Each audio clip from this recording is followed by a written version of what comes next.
ನಟ ದರ್ಶನ್ ಬಗ್ಗೆ ಸಹೋದರ ದಿನಕರ್ ತೂಗುದೀಪ್ ಅವರು ಮಾತನಾಡಿದ್ದಾರೆ. ದರ್ಶನ್ ನಮ್ಮ ಜೊತೆ ಒಟ್ಟಾಗಿಯೇ ಇದ್ದಾರೆ, ಅಣ್ಣ ತಮ್ಮ ನಾವು ಬೇರೆ ಬೇರೆ ಆಗಿದ್ದೀವಿ ಅಂತ ಯಾರು ಹೇಳಿದ್ರು? ಎಲ್ಲರೂ ಫ್ಯಾಮಿಲಿಯಲ್ಲಿ ಹ್ಯಾಪಿ ಆಗಿದ್ದೀವಿ. ದರ್ಶನ್ ನನಗೆ ಕೆಲ ದಿನ ಮಾತುಕತೆ ಇರಲಿಲ್ಲ, ಅಣ್ಣ ತಮ್ಮ ಅಂದಮೇಲೆ ಅದೆಲ್ಲ ಇದ್ದೇ ಇರುತ್ತೆ. ನಮ್ಮ ಅತ್ತಿಗೆ ಜೊತೆ ಯಾವಾಗಲೂ ನಾನು ಕಾಂಟ್ಯಾಕ್ಟ್ನಲ್ಲಿದ್ದೀನಿ ಅಂತ ಪಬ್ಲಿಕ್ ಟಿವಿಗೆ ದಿನಕರ್ ತೂಗುದೀಪ್ ಹೇಳಿಕೆಯನ್ನು ಕೊಟ್ಟಿದ್ದಾರೆ.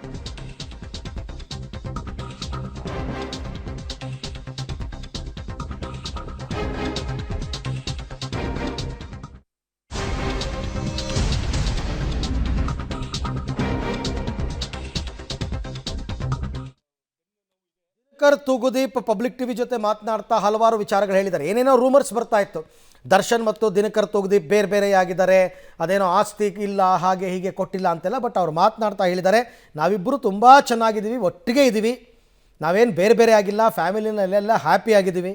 ಒಂದು ಸ್ವಲ್ಪ ದಿನ ಮಾತುಕತೆ ಇರಲಿಲ್ಲ, ಸಹಜ ಅನ್ನೋ ರೀತಿಯಲ್ಲಿ ಮಾತಾಡಿದ್ದಾರೆ.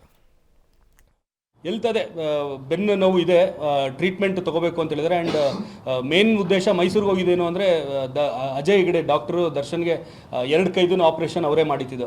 ಇದು ಆಕ್ಸಿಡೆಂಟ್ ಆದಾಗ ಶೂಟಿಂಗ್ ಟೈಮಲ್ಲಿ ಬಿದ್ದಾಗ. ಸೊ ಅವ್ರ ಮೇಲೇ ದರ್ಶನ್ ಅಂದರೆ ಅವ್ರೊಂಥರ ಫ್ಯಾಮಿಲಿ ಡಾಕ್ಟ್ರು. ದರ್ಶನ್ದು ಫುಲ್ಲು ತಲೆಯಿಂದ ಕಾಲವರೆಗೂ ಏನೇನು ಪ್ರಾಬ್ಲಮ್ಸ್ ಇದೆ ಅನ್ನೋದು ಅವ್ರಿಗೆ ಚೆನ್ನಾಗಿ ಗೊತ್ತು. ಸೊ ಅವ್ರ ಥ್ರೂನೇ ಇದು ಮೊನ್ನೆ ಎಲ್ಲ ತಿರ್ಗಾ ಹೋದಾಗೆಲ್ಲನೂ ಕಂಪ್ಲೀಟ್ ಟೆಸ್ಟಿಂಗ್ ಇನ್ನೊಂದ್ಸತಿ ಮಾಡಿದ್ದಾರೆ.